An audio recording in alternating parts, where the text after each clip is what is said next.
today. We really appreciate you volunteering your time, and especially when you're out on vacation. Hope we don't take too much time from your adventures out there in the RV. So, with that being said, Loren, we'll turn it over to you, and it's all yours. Okay, let's share my screen here to get it going.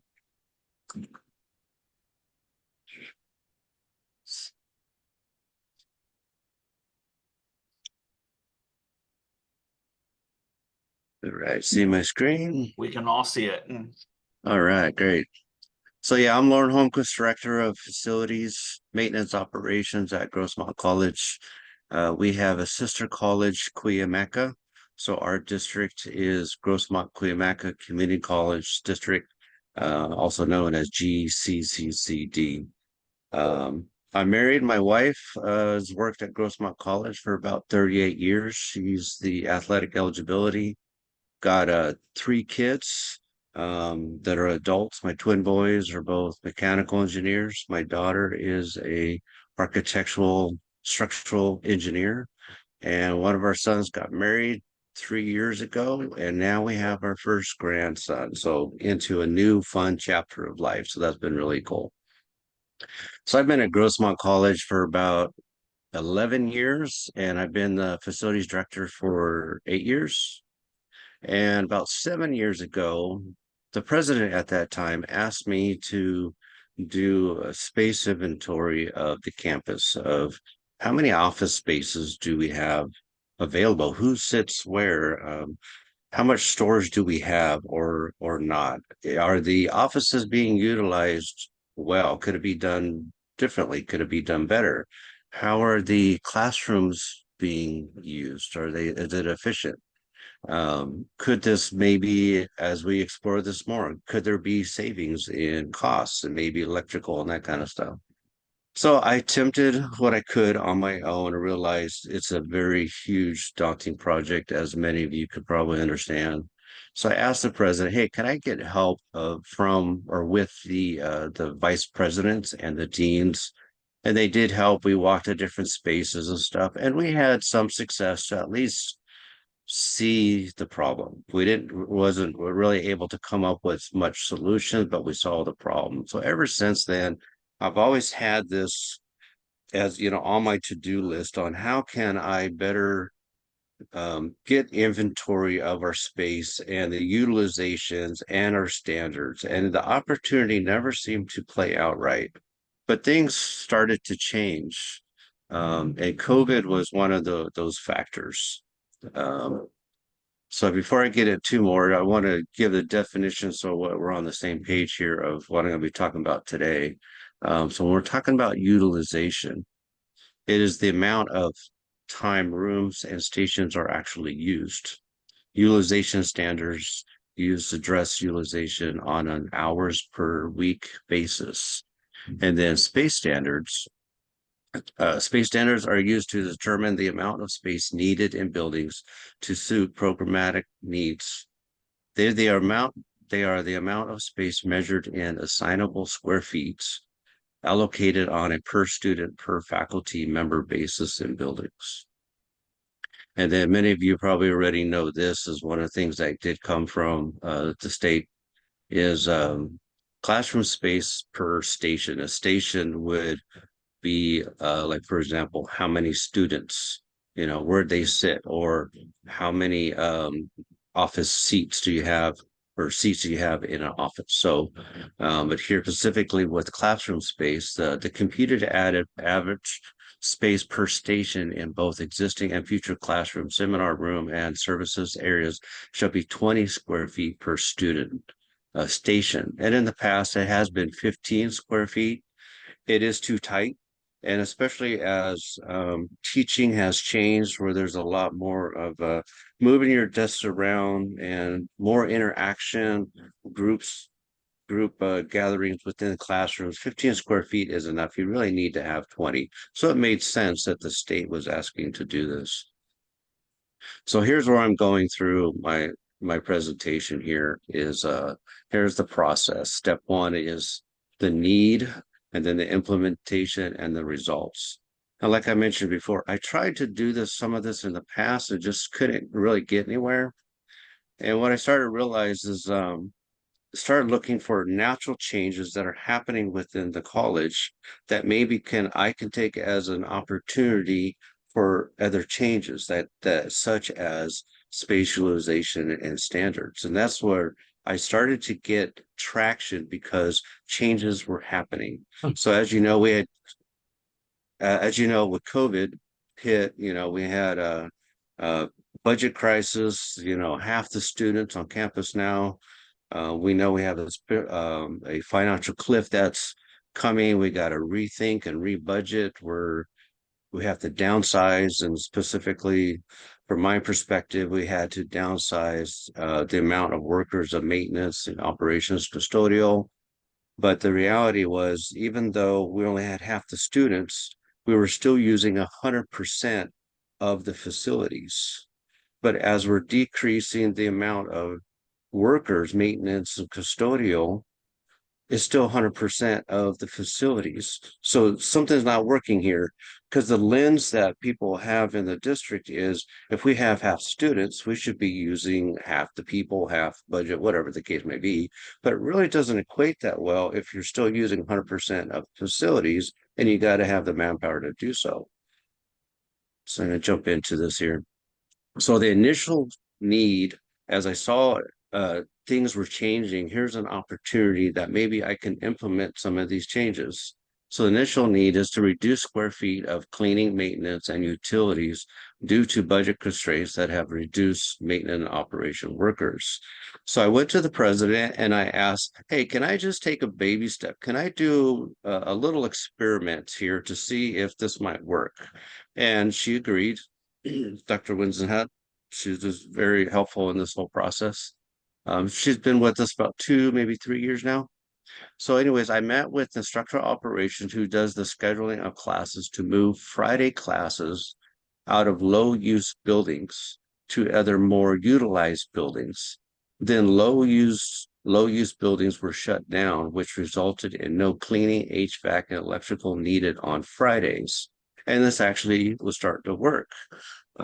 So we had certain buildings that were closed Friday, Saturday, Sunday. I didn't have to have maintenance and custodial over there. I could shut down the HVAC, and so it started gaining some attention, not just from the some of the higher ups, but even faculty was like, "Hey, what's going on? How come we're moving over here?" And got an opportunity to explain, this test that we were doing, and it was starting to work.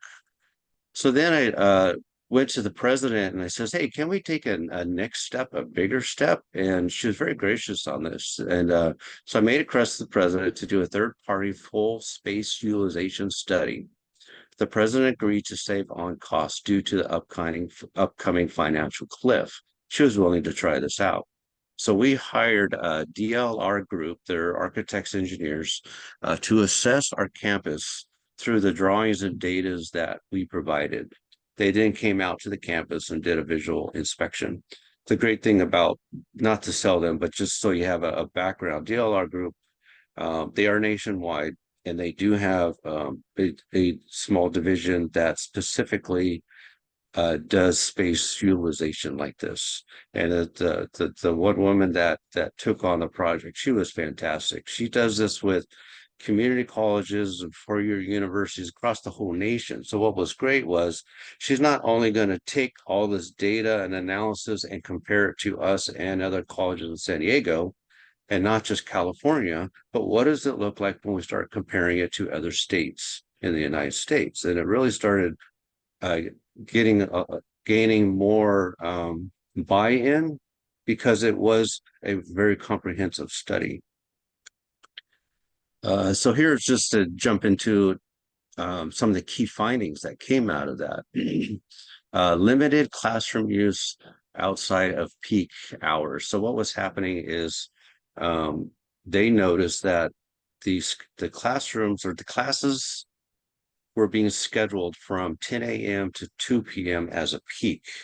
And that was like, oh, that's when the light bulb of like, that's why the facilities is being used at 100%, because they're squishing all of the classrooms into a shorter period of time, which then required you have to use all of your square footage, all your facilities to do that. So the idea, if you could spread out those classes throughout the day, then you don't need to use 100%. Then we can save on some of our square footage. The number two is over-reliance on temporary space, which for us is modular buildings that were brought in. And we've had them for several years because we've been doing construction for a long time. But the instructional operations, when they were scheduling these classes, they started really relying on those space and almost as if that is permanent space. And that's what was noticed from this study. Number three is adaptability and flexibility. So because of our campus is built in the mid 1960s, we still have classes that are still 15 square feet per student. They were designed, with all looking forward and not flexible in its space. And so when instructional operations was looking for spaces to schedule classes, they were limited on where they can put certain classes because the classroom itself was not flexible. And so that was brought up in the study. The fourth one, and the last of the four here, the primary key findings is the lack of student gathering spaces. So that they are limited student gathering spaces on campus. While outdoor gathering spaces are abundant, they lack the amenities students need for socializing and studying, such as power outlets and Wi-Fi. Investing in student-centered spaces will increase student health and well-being and prioritize a strong student culture. So that's the initial key findings. Now I'm going to jump into a little bit here. CABOG, what they say for short, which is the California Board of Governors and the Association for Learning Environments Planning Standards. They have this matrix here, here and on the left side, specifically talking about classrooms, is California State says that we should be filling our classrooms 47 and a half hours per week. That's a lot. Okay, for Monday through Friday and maybe something on Saturday. That's quite a bit to do.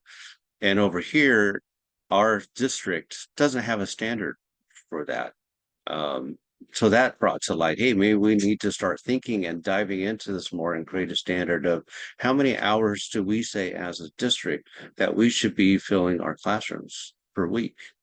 And then down here, the state says that the stations, the seats, the student spaces and stuff should be filled 66%. And again, our district doesn't have a standard on that. Here, as we saw earlier, it's 20 square feet per station, per student. And we do have a standard on that. We have 20 to 26, even though we still have some at 15, we got some work to do. On this side here, this is where we start seeing some comparison with the rest of the country. Interesting enough is the WRH is our weekly room hours. So we're one of the highest in the nation. But then when you come over here to the, what do you call it? The station occupancy, we're actually a little bit lower, and Georgia actually wants to see 100% of the seats filled.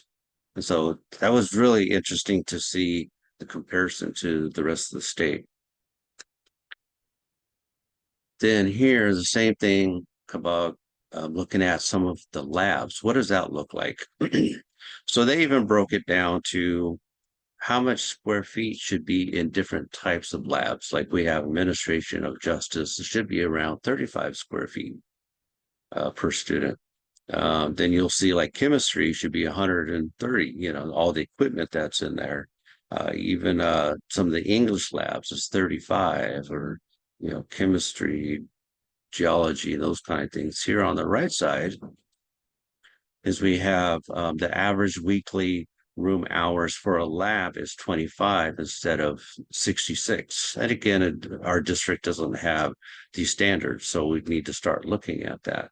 The station occupancy, interesting enough, is 80% instead of 60%. So the state wants us to see it filled more in our labs than we would see in like lectures.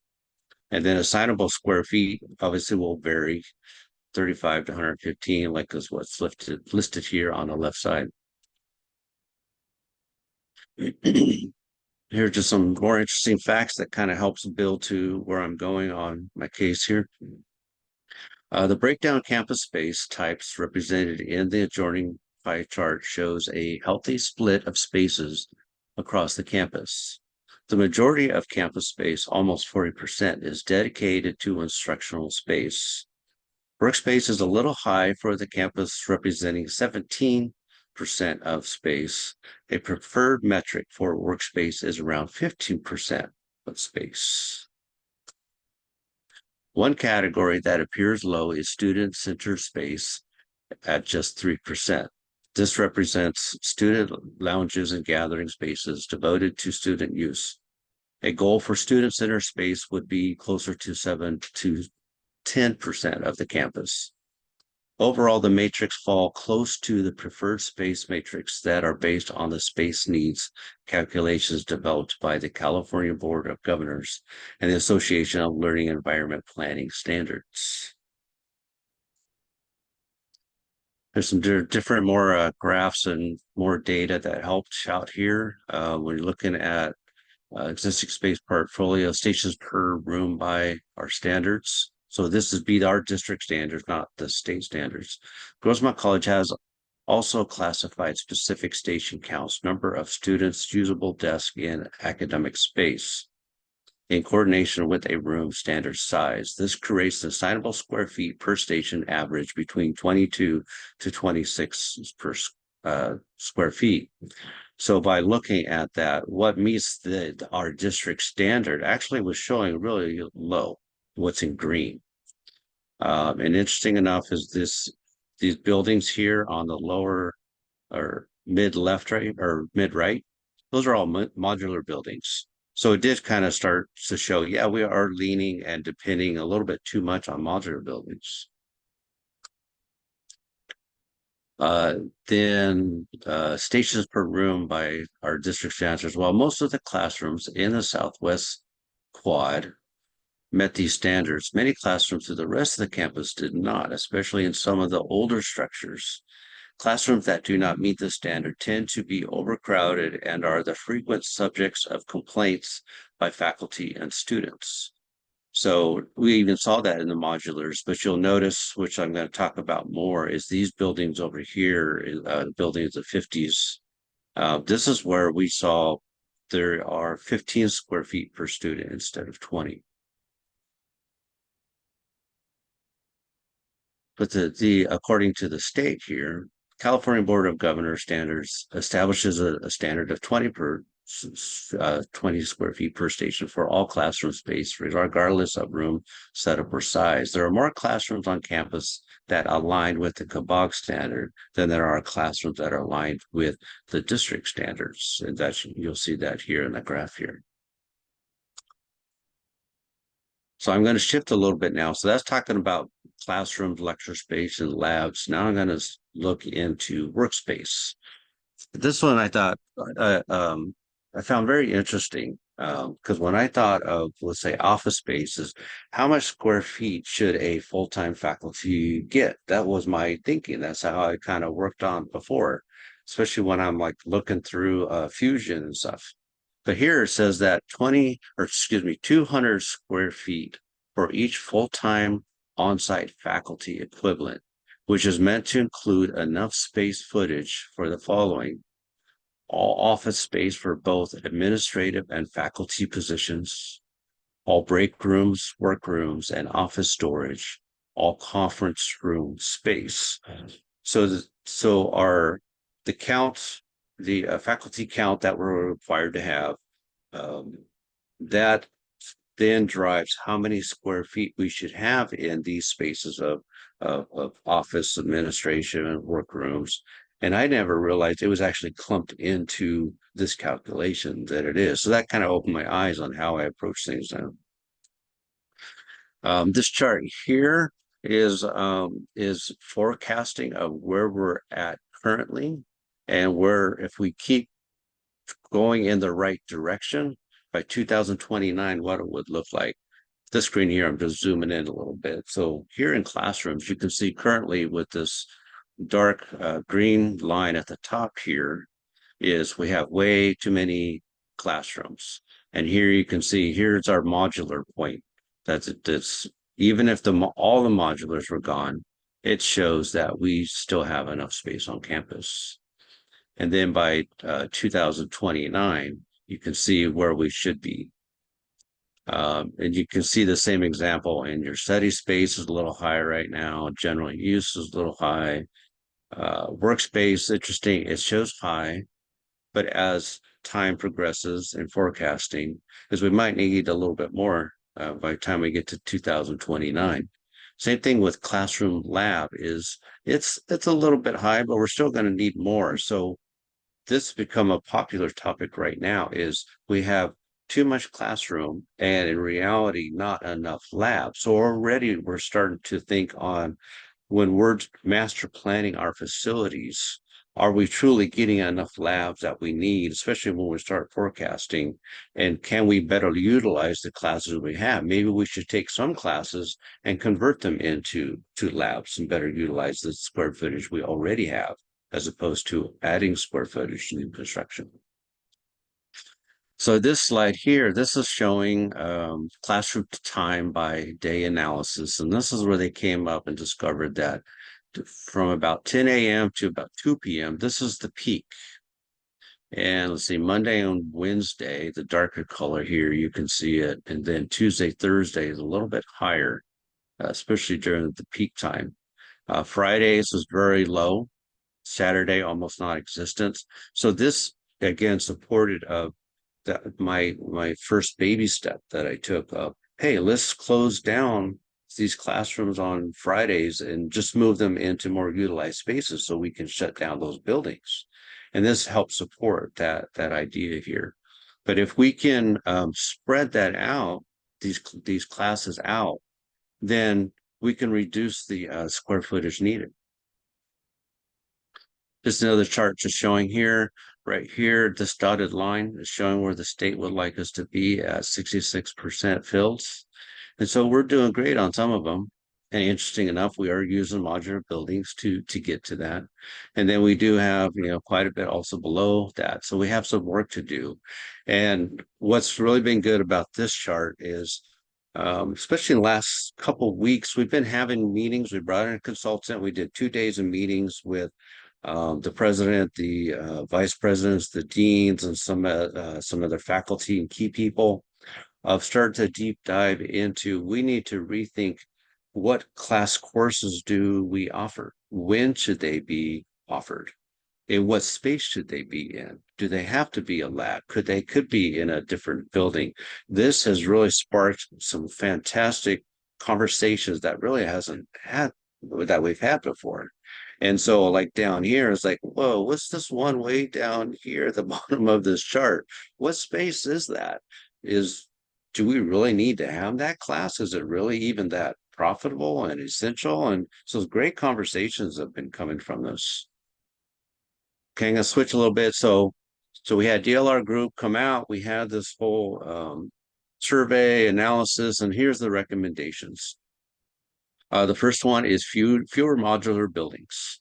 Totally makes sense, right? Because of our 10 a.m. to 2 p.m.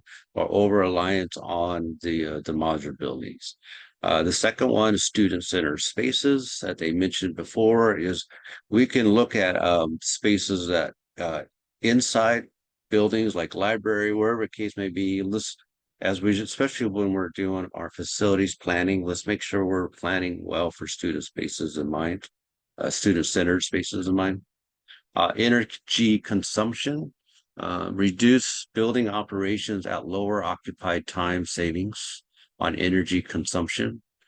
Utilizing course schedule occupancy, energy consumption may be reduced in primarily academic buildings outside of typical scheduling patterns. Number 4, flexible workspaces, as I mentioned before, is let's start thinking, are there spaces, and we've already started doing this. We found one space that was a lecture in our photo department. And I was like, we could really use another lab. So we turned a lecture place into a lab, which helps us in our low count in labs and reduced a little bit in our classrooms. But start thinking ahead in our facilities planning. Let's make sure we have this in mind. Number 5, develop community partnership. Create spaces that encourage interaction from the wider community, such as the library space, with technology upgrades to Wi-Fi and greater knowledge of availability. Grossmont College Library is an opportunity to serve as a home for community connection, increasing utilization. The nice thing about our library, and Tech Mall, it is literally in the middle of our campus, and it's one of our bigger buildings. So we've already been brainstorming and changing up the space, implementing different types of furniture. The furniture that could be flexible. We've even created what we call the living room, where it's a place for faculty and staff can do more training, professional development. We didn't have a space like that before. So it's really just these concepts we've already started to implement. It's been really fun to watch. Okay, so step 1, back to my timeline here. The initial need was to reduce square feet of cleaning, maintenance, and utilities due to budget constraints that have reduced maintenance and operational workers. But through this whole process, where are we at now? So here's the updated need. Move classes out of low-use buildings Friday through Sunday. So we're continuing to do that. Reduce modular buildings that are leased. I'm going to talk about that one more. Temporarily close buildings until FTS students rises. Close workspace inventory, or excuse me, full workspace inventory to condense square footage. Spread out classroom peak times. Study class offerings. Increase 20 square feet student with spaces that are under 48 occupancy. And the reason for that, I'm not sure if all districts are this way, but faculty person gets paid more for every student that's above 48. So a lot of our classrooms are 50, so they can get this bonus money for paying for having 2 extra students. So as I'm trying to make these changes, which aren't always popular, I totally get. So I'm going to put my focus on what's not going to cause such a stir. I'm going to take another baby step. And my baby step is going to turn spaces that are currently 15 square feet per student and turn them into 20. But I'm going to focus on just those ones that are 48 square feet. I can get a lot done just by focusing on that first. And as that begins to, again, gets more attention and positive interaction on it, then maybe we can start shifting on the ones above 48. That'll probably be a later time. Number 8, calculate energy per square foot using the EUI energy use intensity. We haven't done this yet, but this shows this is what we need to be doing. Number 9, look at one-time and ongoing savings. We're already seeing it. I don't have dollar amounts. This is part of something we need to dive in more. We might need some help on this, but we'll already start to see some savings. Number 10, look for ways to increase enrollment.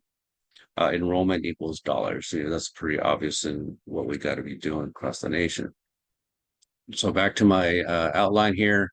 So that's the need. Now we have a bigger need. Now, how do we implement all this? So one of the things that kind of perked my interest on this whole thing is I might be able to save $400,000. How can I do this? And I'll show you what I mean by this.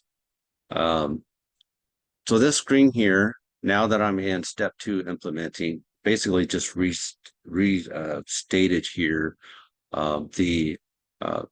our new need that we're going to be working on here. I'm going to jump into it here. So on our campus, these buildings here, 5155 is going to start renovation. The fence goes up August 29th of this year, and it's going to be closed for 2 years. Building 50 is a modular building. It's been there since 1971. its electricity is dependent on building 51. So we got to disconnect. So instead of just swinging these 40 faculty out of the office and then bring them back, is I threw out the idea, how about we permanently move them, absorb them into the campus? Because according to the study, according to when I look at Fusion, it says we have enough office spaces. Could we actually absorb 40 faculty into the campus and permanently shut down Building 50? With the help of the vice presidents and the deans, we actually pulled this off. A little painful, but they're all moved in other places. Because this is an old modular building, most of them are starting to like their new home. So that's really good. And we shut down 3,200 square feet. So we're not, the power is off. No, HVAC, electrical, no cleaning, no maintenance. It's done. It's once we get, at some point, we'll remove the building. We don't have the funds to do that yet. But down here, let's see. So building 51, 55 are swinging into the modular buildings that are here in orange. The modular buildings in 11 are there from a previous construction. That lease came up just this last June. This study we finished last February, March, or something like that. And so it was already on our agenda. We need to decide now, are we going to keep these modular buildings in 11? Because the study says we should be able to get rid of modular buildings. But I started thinking, what if we flip this idea a little bit? We're spending $400,000 on a sound wall so that these 52, 53, 54 buildings doesn't, reduce sound and noise and that kind of stuff. And most of you probably know is that's really just to show our intent to help, but it doesn't really knock down all the noise. And, we're going to get complaints still from faculty and students. That's just the reality. You're just too close to major construction. What if we don't pay for that sound wall? What if we keep the modulars and we swing 52, 53, 4, and 54 into the yellow modulars? And that's what we decided to do. So for 2 years, 52, 53, 54 will be shut down. And you can probably just by, looking at size, there's no way that those buildings can fit into those remaining modular buildings. Exactly. That's what was kind of beautiful about the idea is that now again, it's forcing us to move a lot of offices. 52, 54 is pretty much just faculty offices. Absorb them into the campus instead of into modulars. 53 is primarily all classrooms. That also does not fit into those modulars. That's again forcing us to let's absorb that into what we already have into our campus, which then forces us again to start thinking we need to spread out our classes. Do we really need all these courses? Do we need better courses? And so that's where we're at in these conversations. Because of all these changes that are happening, it's pushing the idea and thought we need to start acting now. This is not something we can just, hope it could happen someday. Let's see here. Where am I at? Number 3. Yep. So I explained a lot of this already. What it also is doing is 53, building 53 here. That's the building has 15 square feet per students. Because it's going to be shut down for 2 years, I'm going to go in there and spend the time I need to get things squared away to 15 to 20 square feet per student. And so then when it does open in 2 years, the structural operations will already know beforehand, here's how many people I can fit into each classroom. Again, that's going to force the idea of where do you put these classes, these students, and absorb them into the campus as we're looking 2 years in advance. We did save 400,000 on the sound wall.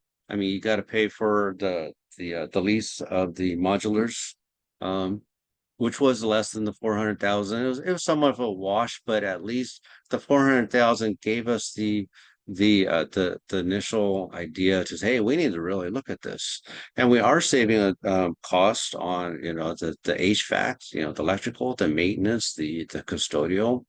Which, by the way, we are going to run the HVAC probably once a week, so mold doesn't develop into these buildings. But we are saving over time on costs.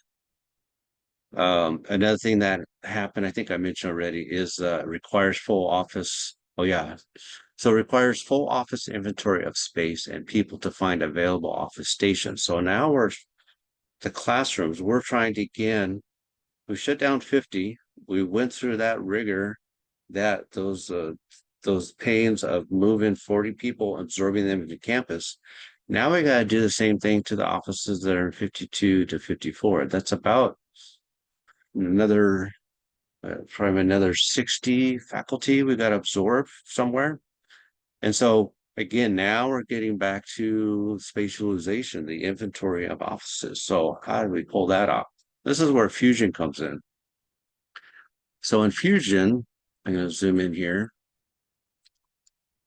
Just as an example, Fusion tells me what Fusion is the state agency that has keeps inventory of all of our colleges. I find it very valuable. I use it all the time. When I was looking through it, I went through every single line. There's about 3,000 lines, but I went through every single one of them, and I expanded my Excel sheet so I could really dive into this. It said that Building 10, 109 has 2,887 square feet and 22 stations.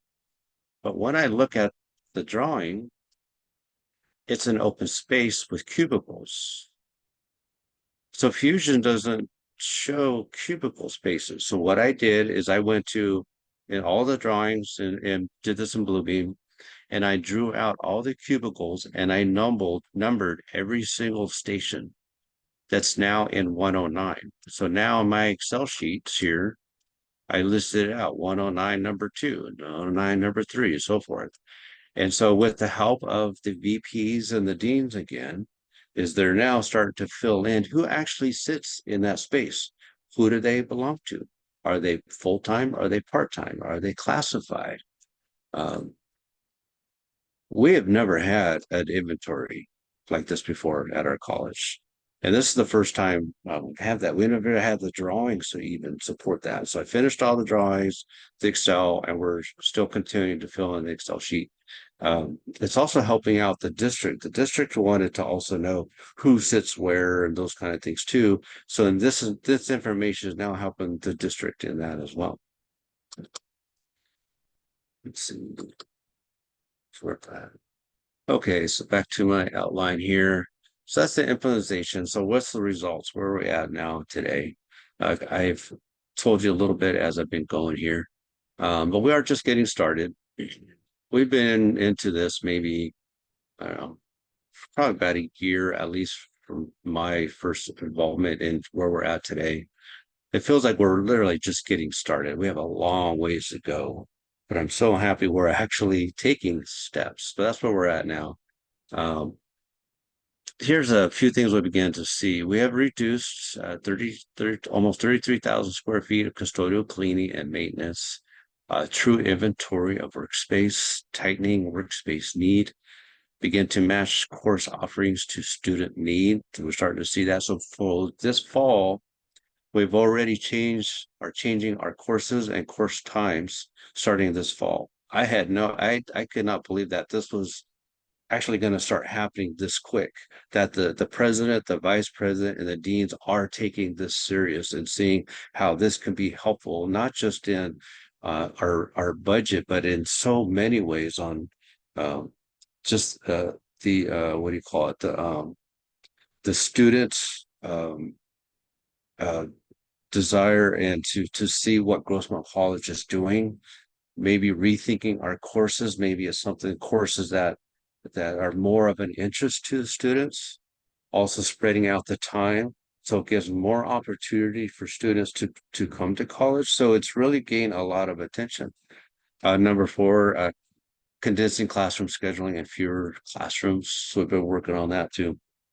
a lot more to come, but that's essentially where we're at right now. So this is the part where, okay, I'm at the end of my presentation. It's questions and answers, but I want to flip it a little bit too. I welcome your questions and answers, but I got questions for you guys. So I'm just doing what I'm doing the best I can. And Lance English says, hey, other colleges need to hear about this. It's like, oh, they don't do this? This kind of, I'm just doing my thing, right? And I was like, wait a minute. Okay, if I'm going to present to you fine folks, you probably guys got a lot of wisdom and experience here. So what ideas do you have to create the need for change from natural changes that occur? Or what roadblocks should I be aware of? Any other advice that you can give me? So here's question and answer, but I'd like to hear from you too on some ideas. So Well, that's it. Loren, I'll start out. You've done a phenomenal job. And Thank you. one of the most important things that anybody can do if you're in a school district or a college district, whatever, is the asset inventory. And that leads to a comprehensive maintenance management plan. We're fortunate in the community college system that we actually have Fusion and that there is a database. If you're on the K-12 side, you don't have that. Mm. And that's where the actual doing the inventory and the drawings that you did, that's what folks on the other side have to do. So we already have that provided to us, and it's a very, very valuable tool. And that tool leads to the management of your EFMP, developing the new EFMP whenever that comes along, and managing all of your physical assets and your human assets. So hats off to you. You've really gone down the road, and Lance is correct. Other folks need to hear about this and what you've done down there. Um, I think you did a phenomenal job. Yes, it's beginning and you're going to be advancing it more, but hats off to you, Loren. That's phenomenal. And with that being said, let's turn it over to the couple questions in the chat first, and we'll let them read it out that they put in, and we'll turn it over to David real quick if you want to read your question.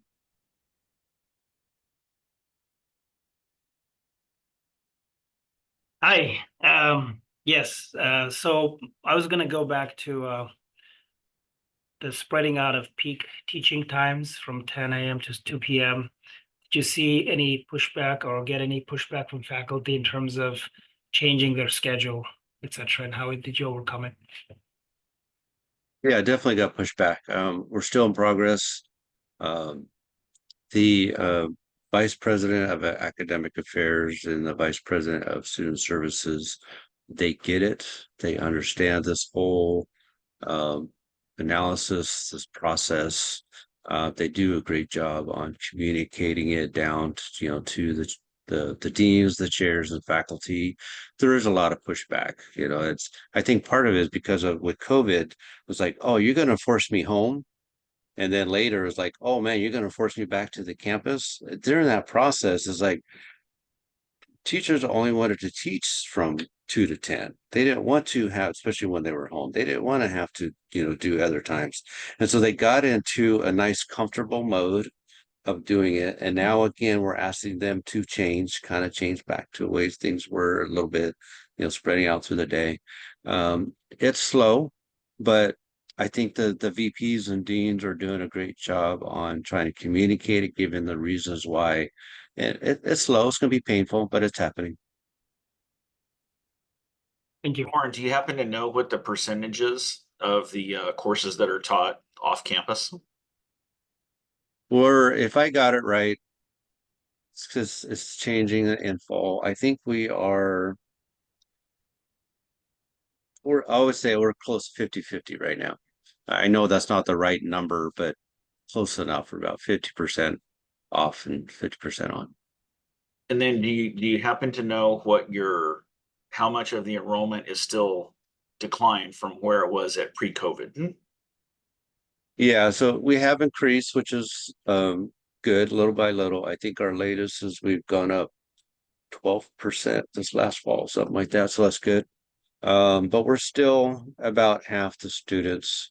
And when you're looking at half of them are off campus and half are on campus, it really does equate to a small amount of students compared to pre-COVID, which again, it really did show is why are we using 100% of of the square footage. Let's see Mhm. how we can tighten things up.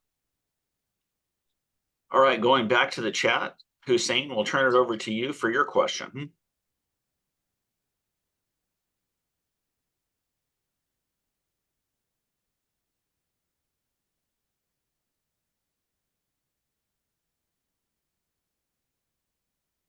Hussein may have stepped away. Michelle, how about yours?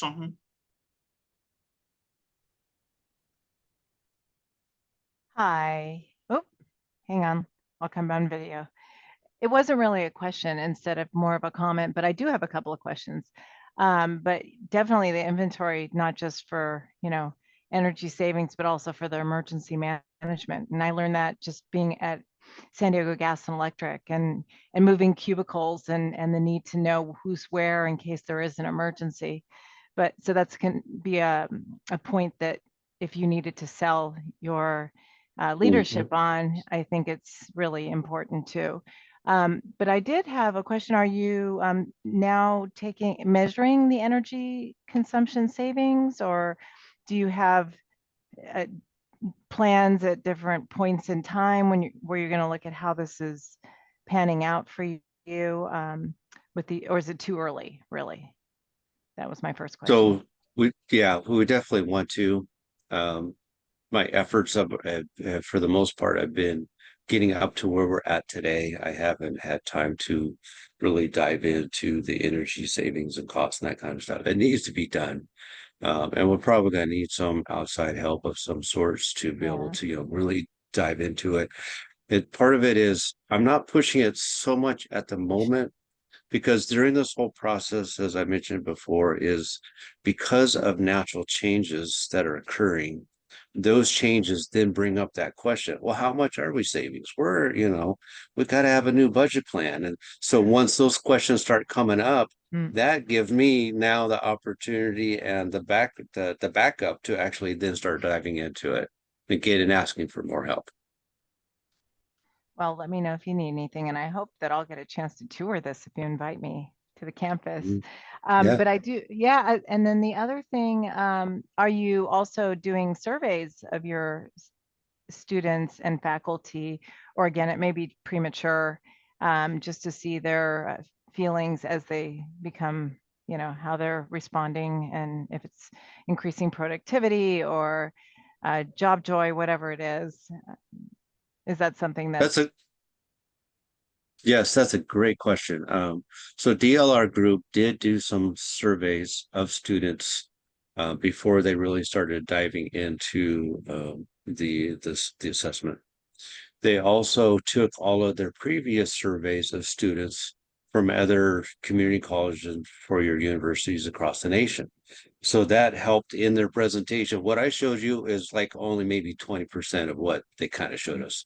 But that was one thing they did show us was what was the student's voice. As we are looking at another construction project, it happens to be DLR Group architects that are helping design right now. They're really good on diving into the student voices. So we're taking new construction, using those opportunities. What do students want to see in new spaces, renovated spaces? How can those voices be also looked at where we could do in our space utilization today? So we're definitely listening to that. We'll probably continue to do that. That's great. No, you did a great job, Loren. I actually didn't get a chance to look at who was presenting today, and I was like, oh, I better stay on a little longer. Thank you. Thanks, Michelle. Look forward to connecting. And hi, Ryan Murphy out there. I know you're there somewhere. So Michelle, you really brought up a good question regarding the EUI. And for all of us in the community college system, 2025 is the actual benchmark date. That we're supposed to establish an EUI score. All right. Getting back to the, let's see, Hussein, we'll go back to you and you can address your question that you had in the chat. Yeah, I put this question on the chart. Loren, does your district have any approved instructional modality between online, hybrid, and on campus? And how did And did you use this as in your consideration for the space utilization? We did change some of the spaces into iFlex, spaces where it could be, on campus, but, part off campus Zoom. That was one fun example of where we started to let's make our spaces more flexible in high flex, flexible to be a lecture, flexible to be a lab. So we started to do that and took advantage of that, and we took advantage of the some of the COVID funds, HERF funds and stuff to be able to help in our high flex space. As far as how many went off campus, that decision happened before we got into the study, but now that we have the results of the study and we're starting implementing it, we are now taking another look at how much should be off campus, how should be on campus, how much high flex spaces should we be doing. So as we're going into fall, they are making some different adjustments, and fall I think is going to be another test zone for us to see, is our projections correct? It's what it looked like. So it'll be interesting to see. Thank you. All right, Martin, would you like to address your question? Hey, Loren, just a quick question. Do you have any standards of who gets an office and who gets a cubicle? That's a good question. So our first standard is full-time faculty get a space, and we have in our standards, we have, square footage and even examples of drawings of what full-time faculty should have if it's a single space or if it's shared space. And we also have the same thing for, administrators with size. We have those kind of things. But as far as cubicle space, not so much. And the cubicle space seems to tend not so much for a full-time faculty person. It seems to be more towards classified, or if there's just not enough space that they will maybe use it for faculty. But that was one thing that DLR group noticed was our spaces are the way our campus is built. It is, four hard walls equals 1 or 2 faculty can fit in this space, where DLR group was suggesting is maybe we should have more of a open space, and we can then do more cubicles and maybe have 20 faculty in a 4 hard wall space, and we can just rearrange furniture as time progresses. So that's one thing we need to look at differently. Thank you. Megan, you have a absolutely correct comment that you have in the chat there. Would you mind explaining that to everyone? Especially in a post-COVID world, right? When the uses of our spaces have changed, when we're going through our facilities master planning process, before we start thinking about new buildings, really understanding what is happening in our existing buildings, I think is really important. The way that we're using them, how spaces are allocated, like how many people are sitting in certain spaces, who gets to sit where, that breakdown of percentages, like what are our goals in terms of how much space on campus is dedicated to instructional space versus student gathering space, et cetera.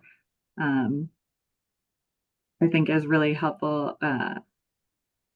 And the discussions that result from that as well, I think are really helpful in terms of, do we need a new space or can we repurpose space? All of the thought processes that you're going through, regardless of the status of the campus. I think it's helpful to set those expectations in the facilities master planning process specifically, especially because normally that's right before you get a bunch of funding, right? And then everybody's ready to go and spend the money right away. And so it's like, okay, well, let's talk about what this space is really going to be used for, like what the highest priority is for this money based on the space that we're planning to keep. What purpose does that space already fulfill? Incredible work. I actually asked in private too if we could all get a copy of the presentation if you weren't already planning to send it over. Sure. To add to your point, it really has helped us to get on the same page. Everyone has opinions, right? So as I chair the facilities committee, we got to do the, facilities planning, and you got constituent groups, representatives, and they have all different ideas and opinions. Now we have a base, a floor that we can all work from and get onto the same page and help us to actually go the same direction instead of 4 different directions. So that alone has been really helpful to like what you're talking about. Yeah, I mean, it has to save you a ton of time, right? Like people know what to expect now because there's a process, so you don't have to spend as much time in negotiations, as it were, right? Right.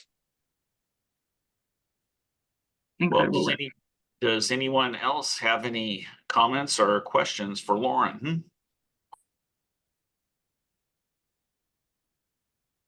Loren, I don't see any, but once again, you did a phenomenal job, and hats off to Lance for knowing when a true leader is there and how much value it brings to the group of community colleges. We appreciate that. Lance, thanks a lot.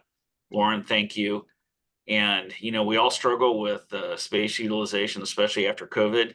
In my district, we actually had to go through a process. We're amending our EFMP because it was actually brand new. And with all of the hybrid learning changes in space, and then going after some bond funds, if it passes in November, which it will, we'll get that from Rebekah very soon. But it leads to a whole domino effect, and all of that needs to be, continually updated. It's a living document. And as I said before, the inventory is key, and that's how if you really want to manage your physical assets and your human assets, it all comes down to that. So, Loren, thank you so much for doing the presentation today. It was awesome. And for taking time away from your vacation. Tell your wife and your kids we apologize for imposing on your time, but it's much appreciated. And let's see, we're a little bit ahead. So why don't we give, let's see, Hoang and Ronnie a couple minutes. Let's take a 5-minute break. You can go use the restroom if you need to, get a new cup of coffee, and we'll see you back here at 10:40, and then we'll hear with an update from the Chancellor's office. So I know it's difficult to get away sometimes, but we always appreciate what Hoang and Ronnie have to offer up to the group. With that being said, Hoang, I'll turn it over to you. Thank you, Fred. Good morning, everybody. Thank you for having the Chancellor's office with you today. Ronnie and I have some updates for everybody, and I'll go ahead and I'll kick it off. Share screen.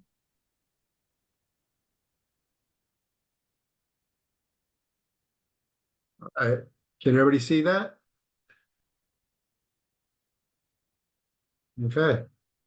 Some updates from the facilities side for everybody today. Quickly go over the bond, state funding update, and the memos that were released or will be released later this month. Starting with AB 247, the new 2024 education bond, $10 billion to be allocated for K-12 and community colleges. Of that, $1.5 billion for community colleges. We've already started kicking off with 27 projects on the spending plan for this bond in anticipation of it being funded, and any new projects to be reviewed from your 5-year plans to be reviewed for 26-27. For this new bond, there are some new requirements that we'll want to have the whole system to be aware of for modernization projects, anything facilities related. Permanent structure wise, are going to be required to be at least 25 years old, and for portable classrooms, at least 20 years old. There's going to be audit requirements as well for these projects and for the bond funds for locally as well, and requirements to be posted for the audits to be posted online. There's actually supposed to be another bullet point here, but before approving these projects, the district should hold at least one public hearing for these projects. So if passed, we may have to have districts go out for these 27 projects to go out to the public and have that discussion with your local community. In regards to the Proposition 51, it was $2 billion for this bond. Roughly 100 projects were funded by this proposition. Some of these project phases were moved into older various other bonds as well. The remaining Proposition 51 bond funds we did have with inflation and project costs going up, the Department of Finance placed those funds on hold. Really quick, 48 of these projects are currently in construction phase. As we go through construction phase, there's a pending equipment phase as well. Just a little plug for college buys. If you're looking for classroom or lab equipment, you can always take a look at those contracts to see if you can save some money there. The capital outlay call letter was sent out early this year. The due date was July 1st. There are still some districts pending their district 5-year plans. So if you haven't submitted it, please reach out to your analyst, let them give them a heads up of potential date of your submission to them. Once again, the 5-year plan, any locally funded projects, IPPs or FPPs as part of this package. I also sent out a Board of Governors Energy and Sustainability Awards. We've been doing this since 2012, 2013, looking to recognize leaders in the community. So a new category that's been added this past year was climate action leadership, demonstrating climate action policy, workforce initiatives, robust climate sustainability partnerships, the usual sustainability champion, innovative projects for small, medium, large districts, and also your faculty student initiatives, giving a shout out to your faculty there and your students to recognize them. Space inventory memo was sent out as well. Little bit of information on that. The space inventory module is currently undergoing some updates. So please submit after September 3rd for that one. Space inventory, as mentioned earlier in space utilization, kind of a 100% controlled, owned, or leased space by the district. So you can access this property any point in time. So if you're looking at a high school where you don't have that access that you use, that's not supposed to be in your space inventory. Goes up to for the full 2024 calendar year up to December 31st of this year as well. For those that need a little training, there is a guide and video in Fusion. There's a quick link when you go onto the homepage. And if you have any questions, go ahead and reach out to Chai Yang, and her contact information is there.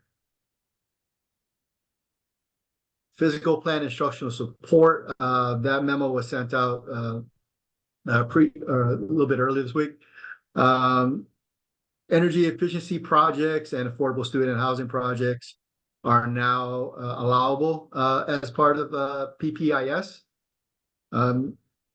Instructional equipment, 5-year plans. And although we don't have funds this fiscal year, we always try to advocate for the system, and that entails getting all your projects in Fusion. So right now we're currently working on a list of scheduled maintenance projects for 24, 25, and 25, 26, as we haven't received any funding for this year, to show Department of Finance a collective need for both fiscal years.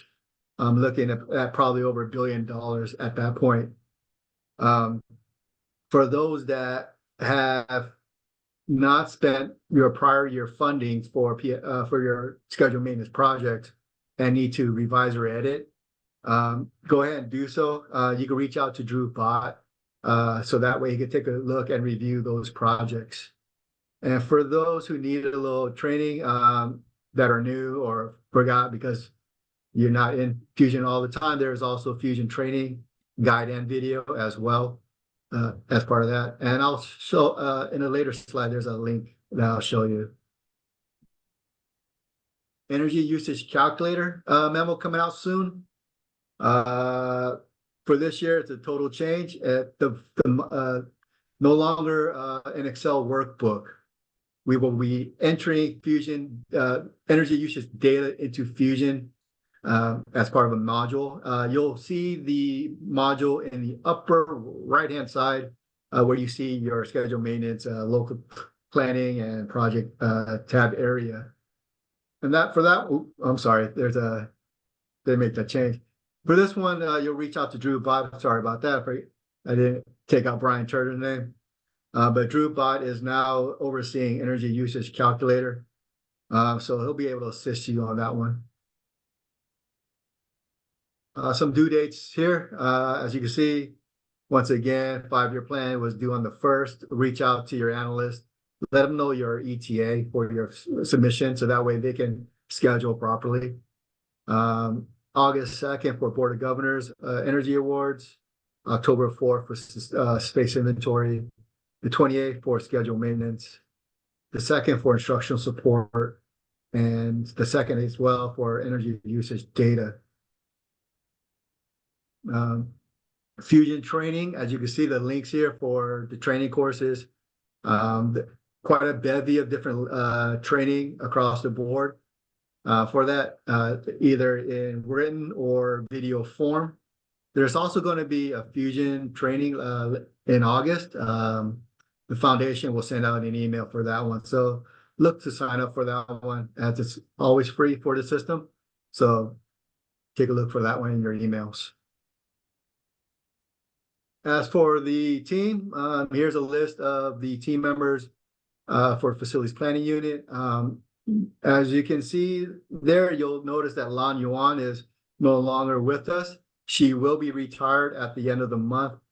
If you know her, you gotta reach out and send her your well wishes and good times in retirement. The other members taking some of her districts temporary, as we are looking to backfill for a specialist. So look for that one as well if anybody's interested. And with that, if there's any questions. Hoang, do you mind taking just a moment before you get out of your PowerPoint to maybe just do a little more comment on slide number 4?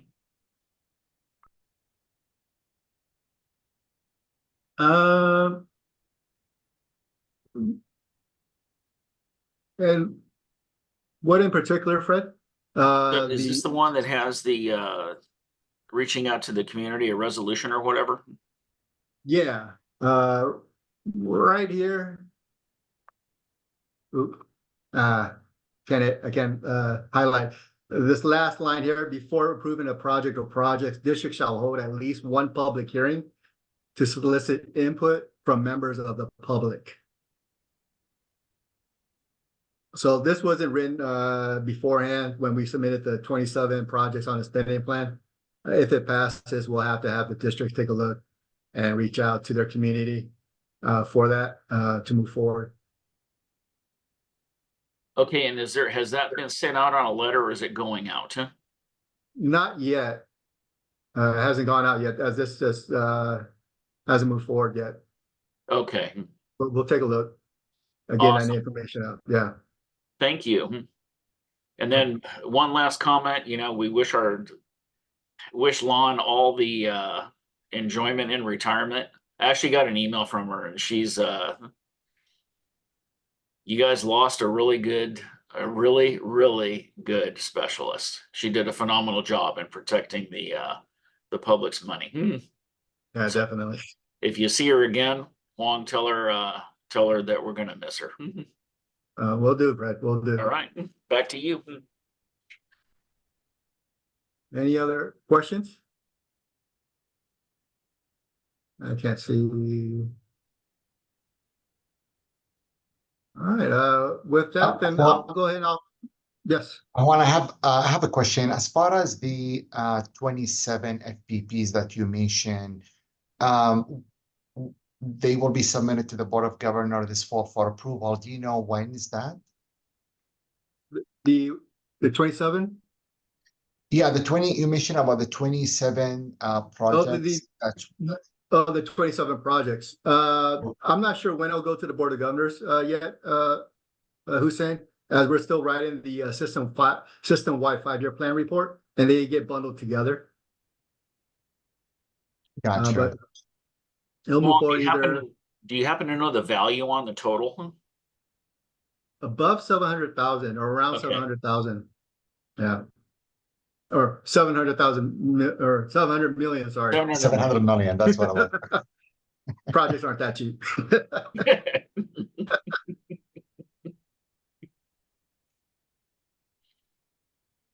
All right. Thank you. All right, thank you. Anybody else? All right, with that, I'll pass it over to you, Ronnie. Sounds good. Thanks, Hoang. All right. Get my screen set up. All right. Can everybody see my screen? Yes. Great. Thank you. All right. Well, thank you so much for the invitation to provide an update. I hope everyone's doing well. Let's talk about affordable student housing and climate.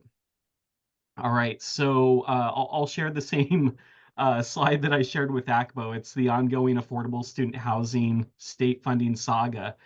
So we'll just kind of start with where the issue started and then work to where we are now. So last summer, we became aware of the massive state budget structural deficit. So the last higher education trailer bill, SB 117, transitioned funding from a state grant to local lease revenue bonds, but very quickly legislature had made changes. They amended that to say that the state's going to find a funding solution for our state affordable student housing. And that would be identified at the governor's budget this January. So they provisionally identified a statewide lease revenue bond as that funding structure for affordable student housing. And during May revise, we received some draft trailer bill language for the state lease revenue bond.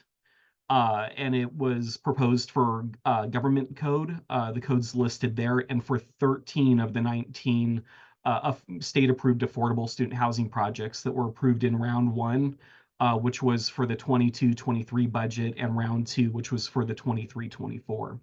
So the 4 intersegmental projects are being supported by the bond programs with the partner institutions with UC and CSU. And then there were 2 projects that were pretty advanced, and one is complete already, so they weren't included in the state lease revenue bond among these 13 projects. So the 13 remaining projects, again, are the round 1, round 2 projects that are just at California community college campuses. The state budget package that was just approved did not approve any new projects. We did put out around 3 requests for applications to be submitted with project proposals. Unfortunately, those were not funded because of the state's budget situation. It looks better than it did in January, but it's still not great. But the higher education trailer bill, SB 155, provided more information about the state lease revenue bond and was kind of held alongside the government code with the state lease revenue bond language. And there's a lot to it. It is a very, very dense piece of code. So if you've gone through and read it and felt like you needed a lawyer, I did too. We got our general counsel involved and definitely scrutinized it and offered comments about what we thought about the state lease revenue bond, as well as received comments from districts with state-approved projects and passed those along to the Department of Finance. And I know some of you with state-approved projects too were working with your advocates. So they definitely heard us on what our concerns and what our questions were about the state lease revenue bond. So we're pretty much caught up to where we are right now. The state lease revenue bond is in the budget, so it's been approved. The language itself is still kind of going through the finalization process with legislature and control agencies. I'm sure Rebekah will provide much more information during her portion of it, and she's been working really hard and diligently on that. What I will mention is if you're interested in this, you have a state-approved affordable student housing project and are going to be in the state lease revenue bond, please tune in to the July 22nd BOG meeting. We're going to be having a discussion with our Office of the General Counsel. So we're going to have lawyers describe some of the dense legal language that is part of the state lease revenue bond. As well as potentially Department of Finance presenting to our Board of Governors and explaining how this is going to work for the system. All right, moving on. So there's much more to come on the state lease revenue bond for affordable student housing projects, and much more coordination to happen with our colleges with those projects. So fair warning, you're going to be hearing from us, and discussing what this process is going to look like, and discussing a little bit more of the timelines for the state lease revenue bond and the operating agreements, and even some of the details of the bond. What I'll say though is, in the meantime, if you have questions or concerns, we've been passing those along directly to the Department of Finance and the staff for the State Public Works Board, because now it's a state bond, so the State Public Works Board will be overseeing this. And really, we're, as a chancellor's office, relying on them to provide us responses and offering clarity, since they're the primary developers and architects of the state lease revenue bond. So please email me. I think many of you have my email address. It's rslimp@ccco.edu, and we'll make sure to pass along those concerns. Otherwise, we're still working on adjusting Fusion for the student housing module. Excuse me, there were some issues. We put out a communication asking for round 1 and round 2 projects to enter their JCAF information, JCAF 31, 32, 33 information into Fusion. But then we found out that there were issues. So we're working on that right now, and we're getting those resolved. So there's going to be some communication about that later this summer as we get things fixed. In Fusion also, aside from the JCAF and the project information, we have reporting in Fusion for our legislative reports. Those need to be changed too. There's been a lot of changes to our legislative reports within this last bill cycle, and we need to update all of that. So what we're going to be doing, and we've done this in the past for our colleges with state-approved affordable student housing, is we've been surveying through Alchemer and asking the questions that way.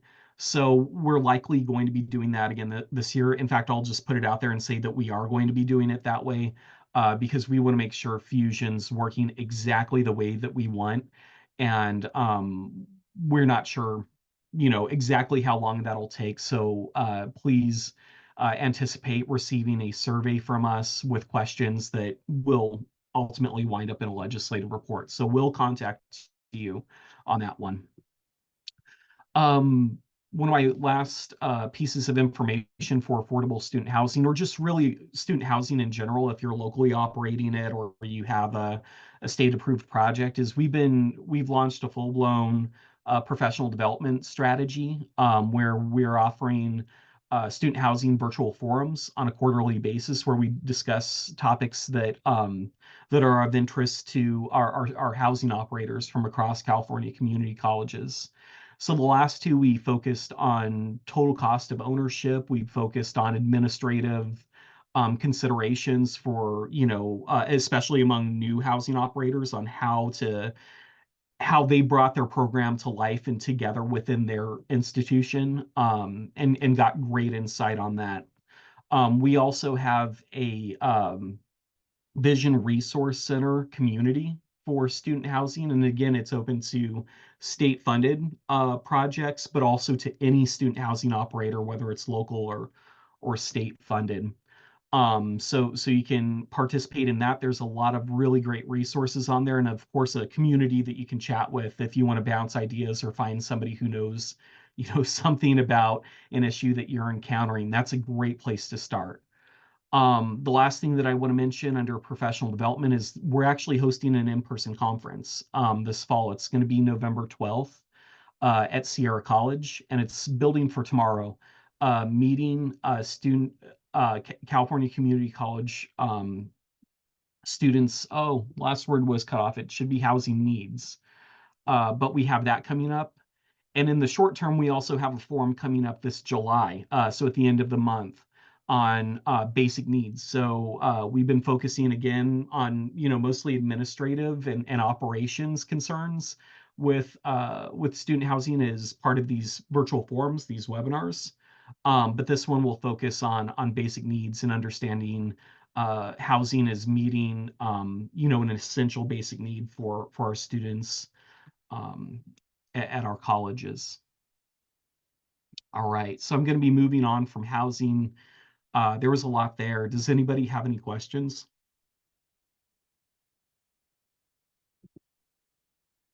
All right, I will move on.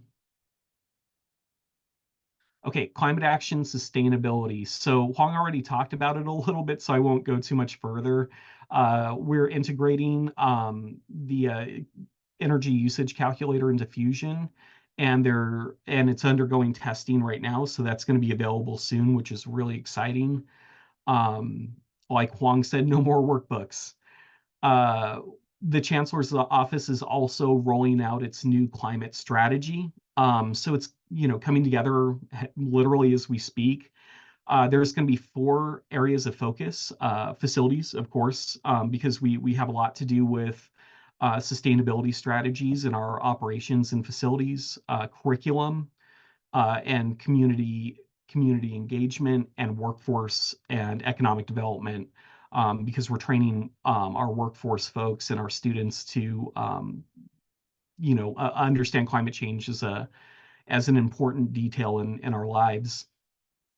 We're also bringing on fellows, and we have several layers of fellows. I've been calling it fellows, and more fellows.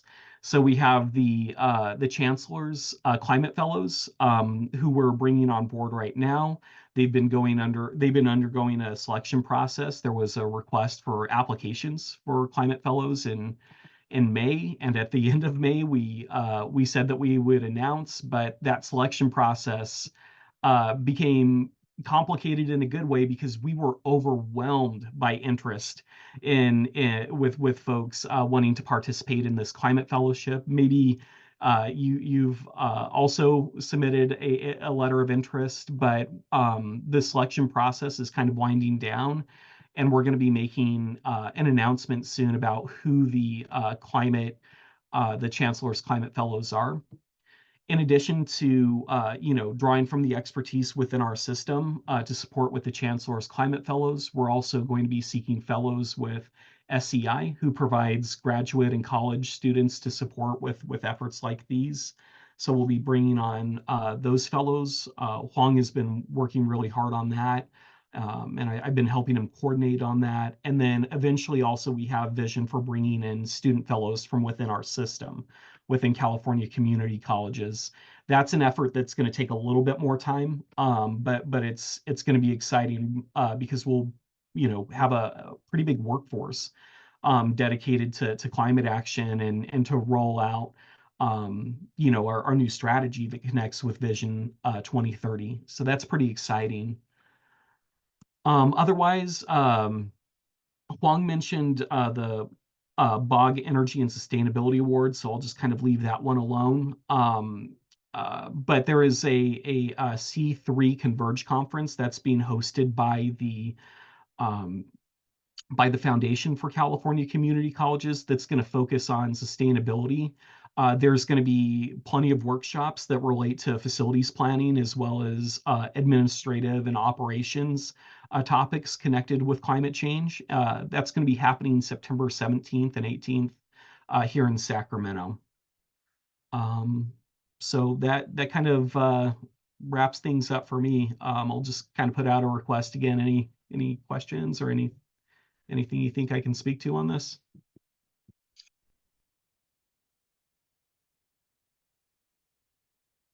All right, Fred, I think the floor is yours. Ronnie, you did such a good job. Nobody had a question. What can I say? Nobody wants Thank to you. talk about it, Fred. Thank you Housing so became much. complicated. You're welcome. All right, folks, moving on to the next item we have, and we're going to turn it over to the lady of the hour, and that would be Rebekah. Thank you, Fred. Hi, everybody. So cue the balloons in the parade. As Fred mentioned at the top, we do have our state school bond that's been approved, passed by the legislature and signed by the acting governor, and will be on the ballot on November 5th. So we're really excited about that. They really left it down to the wire and even extended the deadline beyond the statutory deadline in place.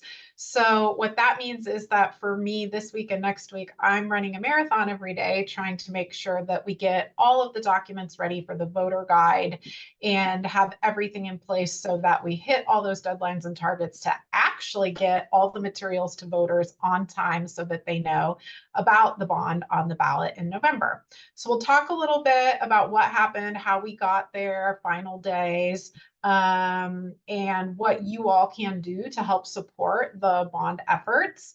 And then I have just a couple comments on student housing and then a few things to mention on legislation. And we'll go from there. And I do not have a PowerPoint because I am ill-prepared as far as focus and direction has been on getting that bond through the legislature and getting all the documents ready. So it's just me. One of the good pieces of news is that we already have our proposition number. So we're proposition 2. That means we're going to be the very first ballot measure that is listed on the ballot. There are a number of other things, but that was something that was important to us, especially in a time when we have voters feeling a little bit price sensitive. I'm sure you're seeing some of that in your local bond polling that you're doing, but having the known time-tested school bond ahead of some of the other issues down ballot that voters might start to feel a little bit cranky about, it was really important that we were first. We are first. We're really excited about that. You heard already that it's a $10 billion K-14 bond. So that number is lower than the number that was originally being discussed in AB 247. That was $14 billion. That was the number that CCFC supported. That's what the education groups were pushing for up until the final hour. But ultimately what happened is that the legislature and governor decided that they have a limit on what they're able to bond as far as new authorization in this fiscal year. They set that limit at $20 billion, and they had more priorities than just community colleges and K-12 schools.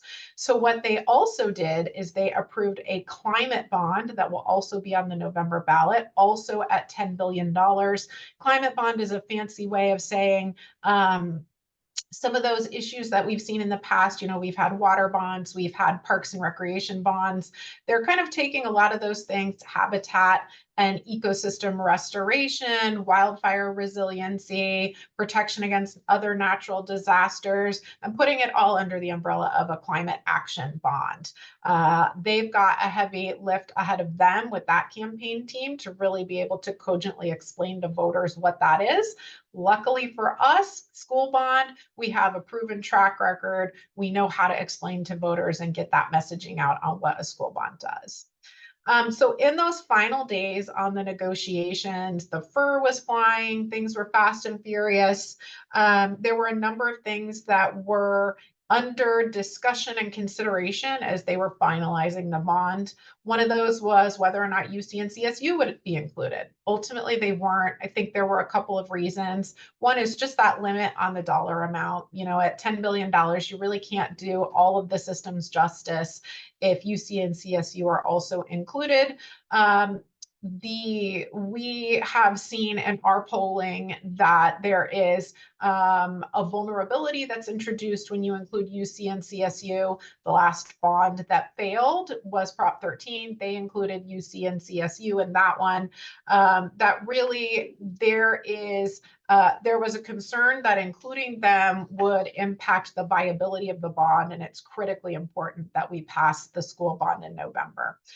What I will say on this is that it is something that legislators expressed disappointment and not being able to include UC and CSU, even up to the floor vote when the bond was passed. There were some pretty impassioned floor speeches about the disappointment in not being able to include them. Another issue that came up in the final hours was a preference on the Senate side for funding career technical education on the K-12 side. This was of particular frustration to me because I feel like, what do community colleges do if not career technical education and job training? And so I personally felt that a little bit of confusion and misplaced focus by increasing the dollar amount for CTE for K-12 schools, and then ultimately at the end of the day, dropping the community college dollar amount down below the minimum of what we were requesting, which was at the bare minimum $2 billion. But that, you know, these are all negotiations. They are all a statement of current priorities for legislators and policymakers, and they were having to make tough choices within a context of limited funding. We don't have $25 billion to meet all of the community college needs.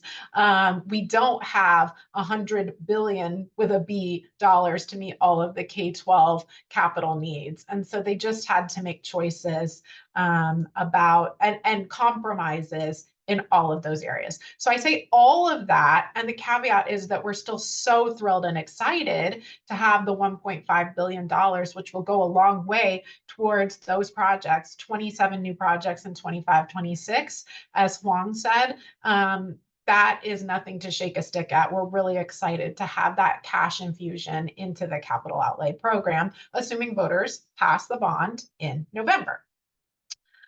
One thing is, okay, I've talked a lot about, you know, legislators, legislature negotiating. Where's the governor?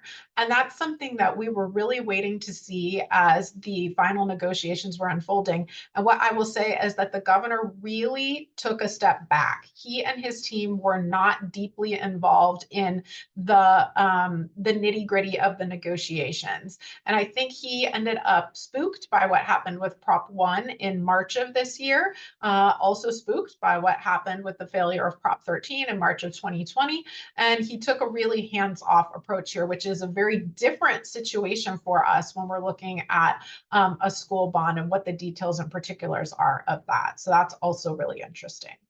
But given all of that, we had the healthy conversation on both the Assembly and the Senate floors, and ultimately they passed AB 247 with bipartisan support. A couple of outliers that didn't support that bill, but overwhelming support for AB 247. Super interesting for those of you who find this kind of stuff a little titillating, but on the day that the school bond and the climate bond were passed, July 3rd, by the legislature, both our governor and lieutenant governor were not physically present in the state. And that was the very last day to pass a bill and sign it in order to meet deadlines and timelines for the November ballot. And so what happened? Senate President Pro Tem stepped in as acting governor and signed our bond bill and signed the climate bond. So fun day for those of us in Sacramento as we were putting 2 and 2 together and realizing, oh my goodness, we are literally going to have a bond bill that passes and is signed, and the governor is on the other side of the country. And yet this is all still moving forward. So really exciting and fascinating time. So next steps, what's happening next? We're moving into the campaign phase, and we're moving very quickly into the campaign phase because July 3rd was very late in order to pass a bill and ensure a smooth path to success in November. So that means that some of us up here are running around like chickens with our heads cut off to make sure that we dot all of our I's, cross all of our T's. This is where your eyes start swirling and you go, Rebekah, I don't really care about what the voter information guide says, but that is our best case to get messages out to voters. And so those things are really important. So we're working on that. We are going to be working on messaging. What are the messages that resonate best with voters?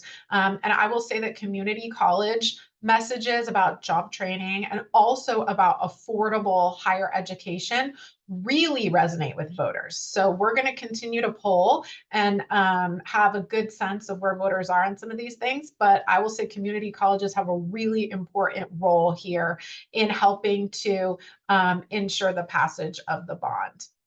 I had an interesting question earlier this week, which was, okay, well, the last school bond was not successful. What is different about Proposition 2 as compared to Proposition 13 from March of 2020? And there are some real key differences. And I think this is important as we're looking at the viability of success for Proposition 2.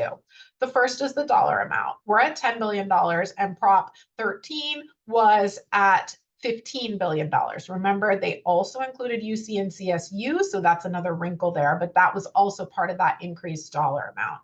The number 13 is the worst number. We're very happy to be 2 and not to be 13 again this year. Really a conflation in the minds of some voters with the old Prop 13 and confusion about whether or not the school bond was making any changes to our tax system. Voters in California love to protect the old Prop 13. They don't want to see their personal taxes go up if they can help it. And that was really, really problematic for us in 2020. A related issue is that in 2020, Prop 13 included a provision that directly related to local bonding authority and specifically said that you could increase your local bonding capacity. Really, you could go to your voters and ask them for your local bonds to approve more.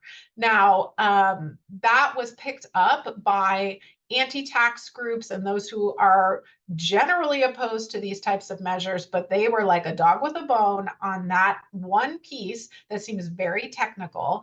And we saw a proliferation of grassroots opposition. If you were on Facebook or Nextdoor at the time, you couldn't avoid seeing the messages that were about opposing Prop 13, really anti-tax rhetoric. That provision is not included in Proposition 2. It was included in SB 28, which was the competing bond bill in this process. And we're really happy that that's not in the final bond because it creates almost an insurmountable argument against a school bond.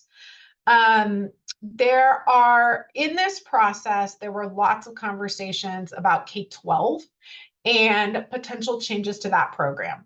The list of changes for K-12, most of which are very positive and create additional funds for projects, is very long. So I'm not going to go through all of that.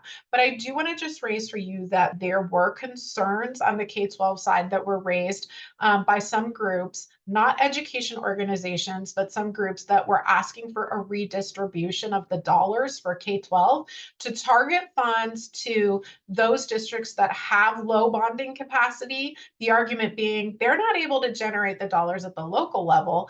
And when you have low bonding capacity, you can't leverage as much from the state. And so it's creating this huge disparity. What I will let you know is that on the K-12 side in the process, they did make changes to try and address the sufficiency of funds so that projects in districts that have more low-income students or low bonding capacity can receive additional dollars from the state, but they did not change the process for deciding who receives dollars from the state and when. So they did not change the prioritization. We don't yet know if there will be opposition in the campaign based on threats of a lawsuit from at least one organization on the K-12 side, but we're waiting to see if that pops up. I raise it for you because campaigns are complicated and because we may be fighting fires on multiple fronts with our messaging in getting the word out to voters about Prop 2.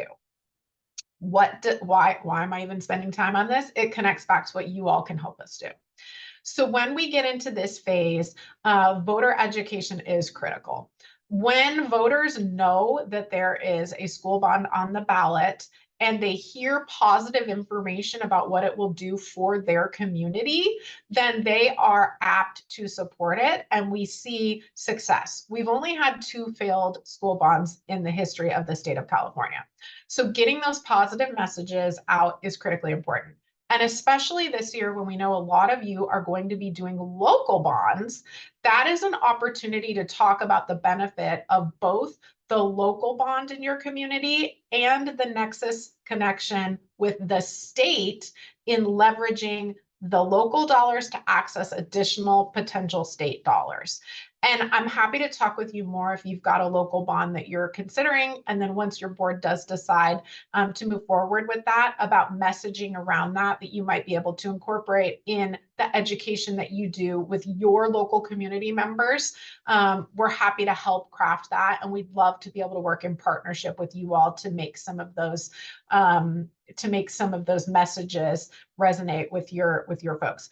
One question that I get a lot is, well, we feel nervous. We've got a local bond. Does that mean that having a state bond on the ballot at the same time is going to be a problem? And what we see time and time again is it's actually the reverse, that there's a symbiotic relationship between a local school bond and the state school bond being on the ballot at the same time. It's a great time to go typically when the state has a bond on the ballot too. And it's because typically voters that are a yes on, let's say, your local bond, they're really a yes vote on education. And so they see state school bond, local school bond, yes, yes, we want to make sure that our schools are funded appropriately. The other thing is that when you have a state bond on the ballot, and this is maybe for your tax sensitive folks, when you have a state bond on the ballot, it helps to reduce the pressure for additional dollars at the local level. If we don't have a state program, then the entire burden is on our local communities. And so it can help tamper some of the local tax impacts by having a state bond as well. What we will be doing is sharing a sample board resolution template in the coming weeks. A big part of the campaign is encouraging school districts and community colleges to pass board resolutions in support of the bond. And then those become part of the body of evidence that there's a lot of support, especially from our education community on the bond. So stay tuned from CCFC. You'll see that come through in the next few weeks. We would really appreciate having every community college district pass a resolution in support of Proposition 2. And with that, I'll see if there's any questions or comments. I know there's been a lot of interest and activity in this space over the last few months. Appreciate all of those of you who had letters of support come in the process. They are impactful. They do make a difference, and want to thank you for that cooperation. Fred, did you want to add anything? Well, I think that we all need to give Rebekah a big clap for helping us pass the bond. You have no idea how much work that Rebekah and her team does in order to advocate for that and meeting with people, all that kind of stuff. And it's just, Rebekah, hands up in the air for you. You did a great job and we appreciate it. Thank you, Fred. Okay, you'll be hearing more from me. Don't worry, not the last of me on the bond. Okay, so just a couple of things on student housing. I did want to loop back. Ronnie did a really good job of laying out some of what I would say is the complexity of where the state has landed on funding that higher education student housing grant program. If you are looking for more information on what is in that final deal, we've got a couple of updates on the CCFC website. I can pop them into the chat when I'm done here that kind of go through what some of the issues are. What I will say is that overall, the structural framework of the state lease revenue bond does appear to be consistent with what we've seen in the past, both for community college programs. We used to use these lease revenue bonds to fund our facilities before our GO bonds, but also for other state and local facilities like courts. So this is not a brand new thing. They're reusing a construct and a framework that has been used in the past. The downside is that it's complicated, as Ronnie said, and what it necessitates is an agreement between the State Public Works Board, the Chancellor's office, and the local college that will be funded through that lease revenue bond. What will end up happening is we believe that that agreement will include a lot of the provisions about roles and responsibilities.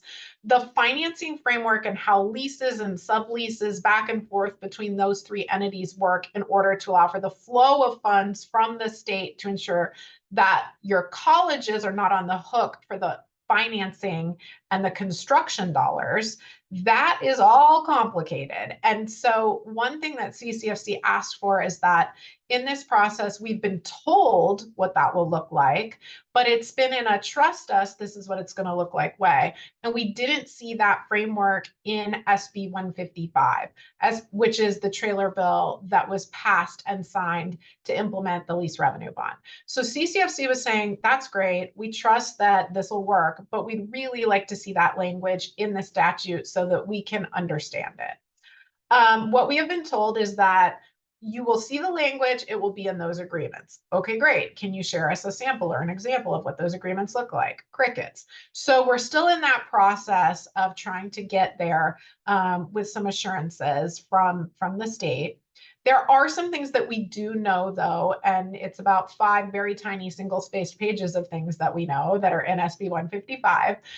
Some highlights from that are there is a deed restriction on affordability that is a part of this lease revenue bond. So while you already have the statutory requirement that says, look, you've got to keep the rental rates at those affordable rates for the life of the facility, cool. Now there's a deed restriction that's associated with that. CCFC has been asking, can that time out at some point? What does life of the facility mean? How long does that go? Is it indefinite in perpetuity? But we didn't see any clarification on that in the final trailer bill. One other thing that's in here that's of interest and note is that Division of the State Architect review is optional, as we've seen in prior legislation. That's more clear here in the statute now. But that state fire marshal review is mandatory. So that does clear up a question that we had about, well, we've got the DSA exemption, but what does that mean about some of these other state reviews? So you do have to do your fire marshal.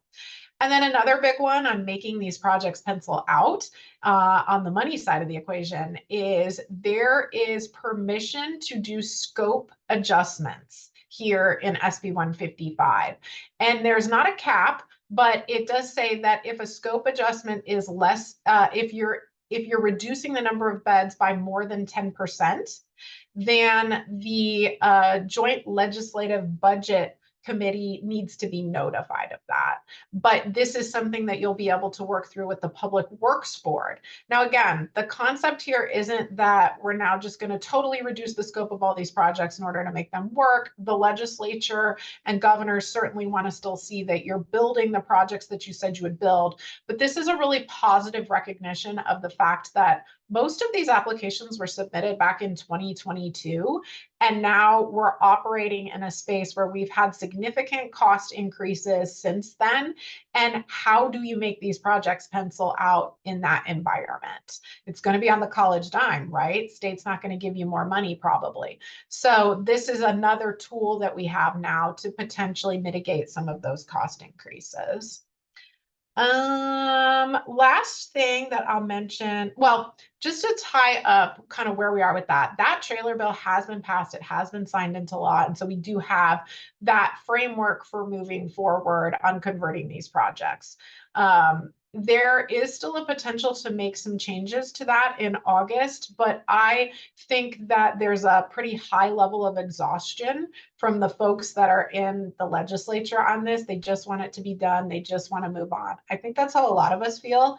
But if there are any real big deal breakers that are there in SB 155 for any of your individual projects, I'd love to hear about that, because there's a tiny window of opportunity to make some additional changes in August when the legislature comes back.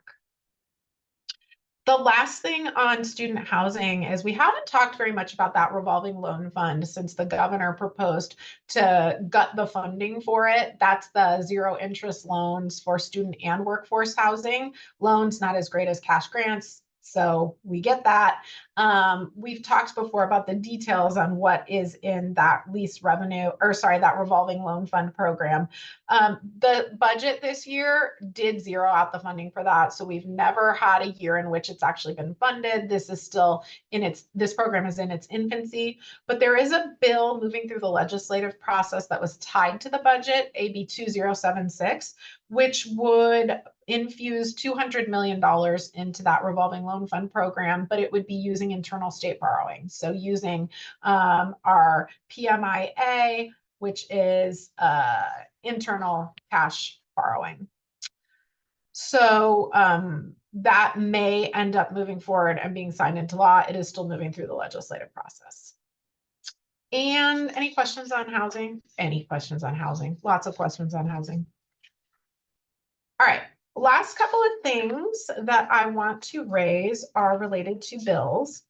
I believe that we talked previously about the net energy metering bill, SB 1374 Becker. This is a bill that is still alive. It is still moving through the legislative process. So yay, that's exciting. It's one where at the beginning of the year, when folks asked me to look into the crystal ball and do we think this is gonna happen? And I'd say, don't hold your breath, but it's still moving through the process. We're really excited about that. What it does is it tries to correct a decision that was made by the Public Utilities Commission recently that makes it very difficult for your generation projects to pencil out if you've got multiple meters, which I'm assuming most of you do. So for commercial and industrial multiple meter customers, what is currently happening is you are having to sell any of the additional energy that you're generating back to the grid at reduced rates and then buy it back at those increased retail rates. You aren't able to self-generate and self-consume in a way that makes fiscal sense under the recent PUC rulings. And so there was a decision that was made by the PUC that corrects this for residential customers, but they have not extended that to our commercial and industrial customers, including community colleges. SB 1374 just says, we're going to fix that. And you've got to do what you did for residential for our commercial customers. What's been interesting is that as this bill has been moving through the process, two things have happened. One, it's been narrowed. And so I believe right now that it just applies to schools and community colleges. The second is that there's been a lot of talk about cost shifts. So, okay, if we fix this for schools and community colleges, then there's going to be an increased cost to someone else in our system. And that ultimately ratepayers are now going to be subsidizing schools and community colleges again. So that's really been the debate back and forth, back and forth, back and forth. And when you step back conceptually and you think about it, you go, okay, we are public buildings. And public buildings have essentially been subsidizing other ratepayers, residential ratepayers. It's a complicated argument to then come back and go, well, no, that shouldn't be our responsibility, because a lot of policymakers go, yeah, but you're a public building. You can help with this larger state issue. So that's really what we've been up against, but the bill is continuing to move through the legislative process. We're really excited about that, and I'll keep you posted on the progress. The next one that I want to, and I've only got two more, Fred, because I know we got to wrap up. The next one that I want to mention is AB 1818 Jackson. And so we talked about student housing. This is a bill that talks about requiring colleges to allow students to sleep in their cars on campus. Reintroduction of AB 302 Berman from a few years ago. As the bill has moved through the legislative process, it's narrowed. So it started out as thou shalt allow students to park on campus and sleep in their cars, all colleges. Now it's been narrowed to instead we'll create a pilot program and 20 colleges will implement the students sleeping in cars on campus program. And the idea is that while your students are there, the intent is that they are connected to services that allow them to find more permanent housing. So this is not a permanent solution, it is a temporary solution to an ongoing problem. The bill is currently in the Senate Appropriations Committee. They'll be looking at cost. One thing to mention is that a recent amendment did tie this bill and the implementation of it to a state appropriation for this purpose. Now, what I'm not sure about is that state appropriation intended to cover college costs or just state costs? It's probably the latter, and the state costs would be associated with the Board of Governors helping to create the framework and the construct for the program. So not the statewide implementation price tag, but the state's price tag in order to create the program. Let's see. And I don't know how those 20 campuses would be identified. Maybe Ronnie knows, but I don't believe it's specified in the bill. And then the last one that I want to mention, just a fun one for everybody, is for those of you who use CUPCA and enjoy CUPCA, AB 2192 Carrillo is a bill that increases the CUPCA bid limits. So that's something that has to be done in statute. And every 5 years, we have the opportunity to do that. So this bill would increase the force account number from 60,000 to 70,000. It would create a new category, a new level for projects performed by negotiated contract or purchase order at 100,000. Those are currently nested under that first number. So you'd get a higher threshold for those at 100,000. And then your informal bid limit would go from 200 to 220,000. This guy is racing through the legislative process. It's on consent calendar after consent calendar, all well and good. The one little tiny wrinkle, and this is not enough to oppose the bill, CCFC is neutral on this bill. Normally we are supportive of these bills, but one piece here is that it would expand the commission's authority to review potential violations under CUPCA. And specifically, they're looking at bid splitting. And so accusations of bid splitting under CUPCA. The thing here is, well, what's the process and then what's the remedy? So an interested party can bring forward those complaints. Well, who's an interested party? We know there are a lot of folks out there that are really interested in challenging all of your contracts, all of your bids, all of that. Gives them some additional leverage in this process. And then what is the process? Right now, there's nothing built into the bill that gives you the opportunity as an owner to come into the commission and state your case, make an explanation as to why you did what you did. So some fuzzy stuff there, but all in all, probably a net positive that those bid limits will hopefully be increasing with 2192. And with that, I will end by saying that we have already opened registration for the CCFC annual conference. It will be November 6th through 8th at the Westin Rancho Mirage.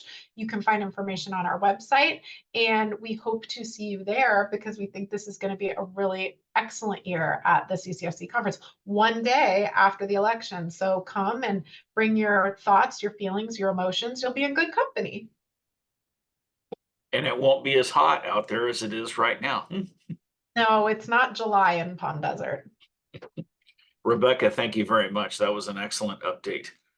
One more opportunity for everyone. If you have a question for Rebekah, now's your chance. Seeing none, we'll move on to the next item. And Ron and Lisa, we'll turn it over to you folks for the ERSP update. Thanks, Fred.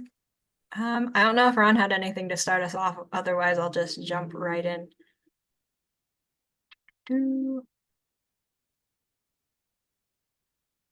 Okay. First off, here is the latest as of Monday compliance list for the California Energy Commission's benchmarking. The deadline passed June 1st.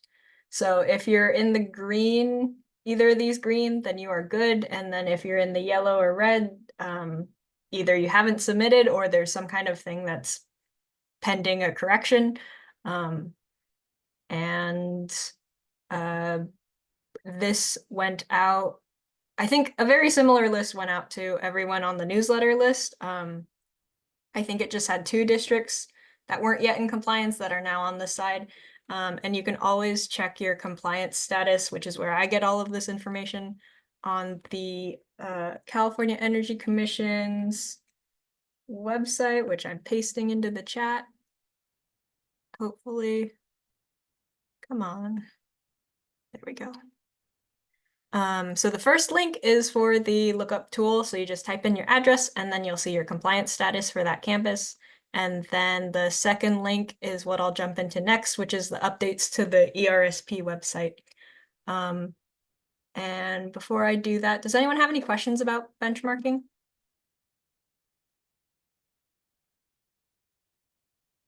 Cool. Okay.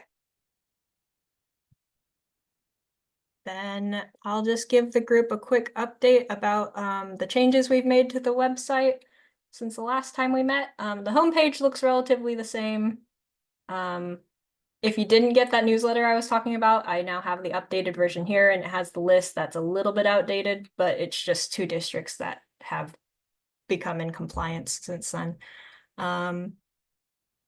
We've got the upcoming events still here, just like including today's meeting. The new additions that we have are the resources pages. The drop down is way bigger than it was maybe perhaps the last time you saw. We still have the original programs and funding page. It used to be called resources, and then we realized that was too vague because we've got so many resources. So programs and funding will have things like grant programs and rebates and other programs that are offered that might be supportive of your energy and sustainability projects, like additional staff support. We've got the various programs and cores that they've got going either at the state level or through SEI. And then we've added some water conservation rebates as well. I've just sorted them by type of rebate, and then when you click on it, you can look at more details of like your individual district, because every district is different and what funding is still available or not, but it doesn't hurt to check if you are purchasing any of these things. Turf, toilets, valves, sprinkler, irrigation systems, anything like that, there could be a rebate that you can take advantage of. And let's see, I don't think there's anything else super new on this page. As always, we want you to share if you've done or used any of these and they worked or didn't work for you, because this is just all from us doing our research on what's available. We don't actually know if these things are particularly useful for your time or money. So if you do have any feedback, please share it, and we'd like to either consider it in displaying some of these, or we can put in some of those hey, if you're a multi-college district, this is going to be kind of difficult for you, or whatever the situations are. We'd like to add them to these pages so that people can know ahead of time what the conditions are if they want to pursue certain things or not.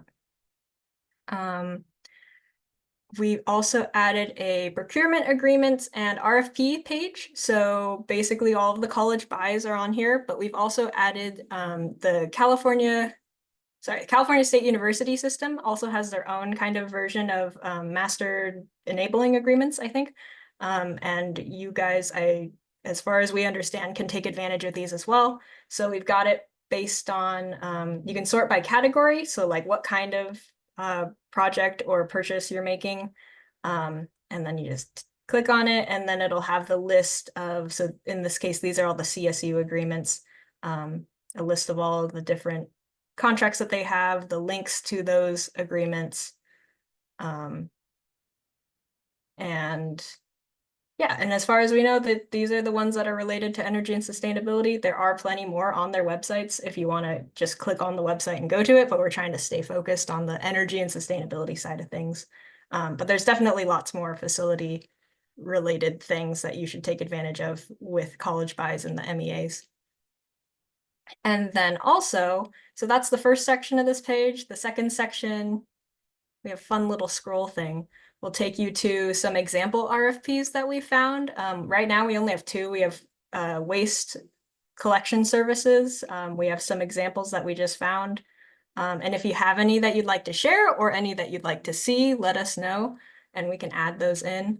But this was just our first pass at trying this out. So we've got some examples. You just click on it. It'll open up the file of the RFP and you can take inspiration from that. And then we've also got a couple for food vendor services, in case you're interested in that. And some of these have language regarding like food waste and sustainability as well.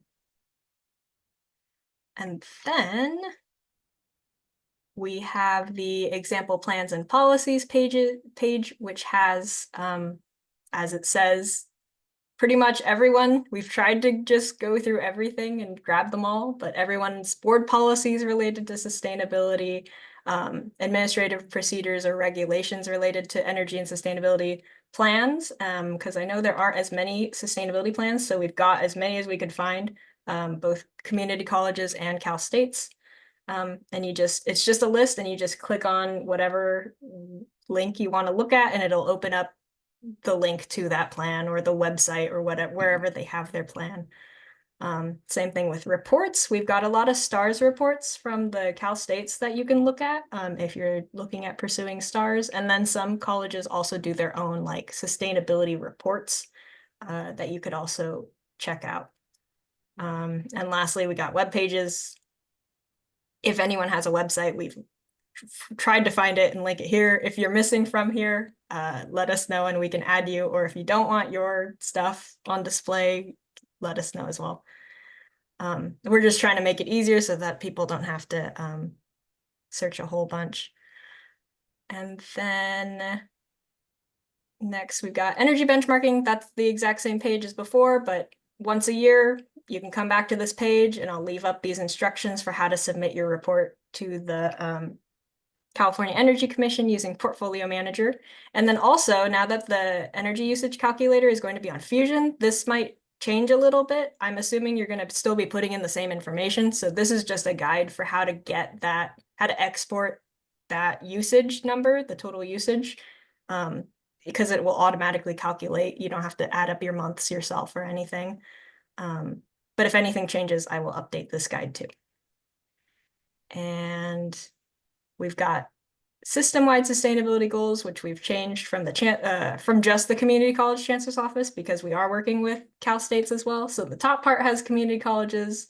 It's the same stuff as before, just links to the websites. And then we've also got Cal States, if you're curious at looking at what they've got going on. Then we have California state policies, and this is also just us, what we believe will affect you and what you should take into account when you're maybe writing a sustainability plan or policy for your district. Just like some greenhouse gas emissions goals that the state has set so that maybe you can align yourself with those goals in addition to the chancellor's office goals, which are also in alignment with most of the California state goals, but there were a lot of bills that went into effect after the current chancellor's office goals came about. So there might be some updates or mismatch. So we tried to find all of those and make sure that you're aware of everything that's going on. We've got them sorted. So facilities planning, design, construction, we've got the transportation, electrification, and then like the food waste, recycling and donation. We have some information on that here too. And then we've got some DSA information. We just took these from the slides that were presented at the ACBO meeting 2 months ago. So we've got the IRN4 for the battery storage systems. That's the only one that has a link. The rest of these, hopefully you can just copy and paste into Google and you'll find what you're looking for, but we've got some information about the whole like non-functional turf requirement that you can't use potable water for irrigating non-functional turf starting in 2028. So that's something everyone needs to be aware of. And then some other things that might affect your energy and sustainability planning. And then that's it. The last one is we have job opportunities. I don't think we have any in here right now, but if you have any that you'd like us to throw on the website, we're more than happy to do that for people to be aware of. The events page, we have past workshop recordings. So at least SCFO, we have all the recordings and the slides that go with it. So I dropped in the chat earlier, but I could send everyone let everyone know when the recording and the slides are available. And I could also attach the slides if they're not too big to the email. And if you aren't on the email list and haven't been getting the newsletters, you can type in your email here and it'll just send me an email saying somebody submitted their email, and I'll throw you onto the list and make sure that Tara has an updated list. And that's everything. Sorry, that's not everything. We've got the Board of Governors, there we go. Energy and Sustainability Awards, the memo that Hoang just showed. We've got attached here, and then the nomination form in case you lose the email. And that is all the updates that we have on the website. So as always, we're open to corrections or suggestions or questions. Well, Lisa, you did a wonderful job. Thank you. Does anybody have any questions for her? I just wanted to point out a couple of things, Fred, on this. You know, Lisa and Connor have done an amazing job with this website. And I think, you know, they've taken input from all the districts and all the partners, which make up all the utilities, the California Energy Commission, the CSUs, just a whole bunch of partners in this, college buys, CCFC, and all of this information is going together in one site. So it's kind of a one-stop shop for you to be able to look for things that help you and will guide you through the sustainability process or any climate action plans that you got to do, the policies and procedures that are out there. I think it's very helpful. It's also very helpful if you guys would maybe even share some of this with your procurement departments or purchasing to show them there's other green avenues for purchasing or procurement. And I think just being able to share this within your internal districts, I think would be very important. But I just did want to make some of those comments. And I also want to give a shout out to Fred Diamond, who puts in so much time and puts in and performs all of these meetings with lots of skill and being able to follow up with questions and things and have the kind of knowledge that he does to help put this together. I just want to give a big shout out to him for what he does for the system. Well, thanks a lot, Ron. And I think that everybody needs to adopt Ron's wallpaper. It's Cal Green approved, if you haven't noticed. You're looking pretty good, Ron. Oh, yeah, I'm just in the weeds. So, you know, well, all of our presenters did a phenomenal job. Loren put a ton of work into that. We really appreciate it. There's a bunch of learning items in there that I'm certain that we can all apply to our jobs that we do on a daily basis.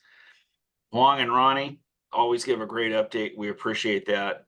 And then, of course, Ron, Tara, Connor, and Lisa for the time that you guys put in. I'm not the one that sets up the listserv and everything. We all work together as a team, and all the folks that are here today, you guys are the glue that keeps everything together. And it's a team effort across the board. We appreciate you very much. And with that being said, it's time for people's choice and open forum. So if anybody has any suggestions, whatever it may be, go ahead and bring it up. And then as always, all of the information gets shared. It's on the website. If you didn't get the link or whatever, make sure that, I think Lisa put it in the chat. Make sure that you drop her an email if you'd like it. And thank you all for joining us today. So now I turn it over to everybody on the board there. If you got a question or comment, now's your chance. Ron, I think everybody is hungry and they want to go to lunch. I think so. All I can right. hear the growl. So the next SCFO is going to be on October 31st. So whoever has the best costume, $20 Starbucks gift card. Remember that. And with that being said, I think Ronnie wants it. Have a wonderful afternoon and try to stay cool this summer and away from the fires. We appreciate all of you. Have a wonderful day. Thank you. Take care.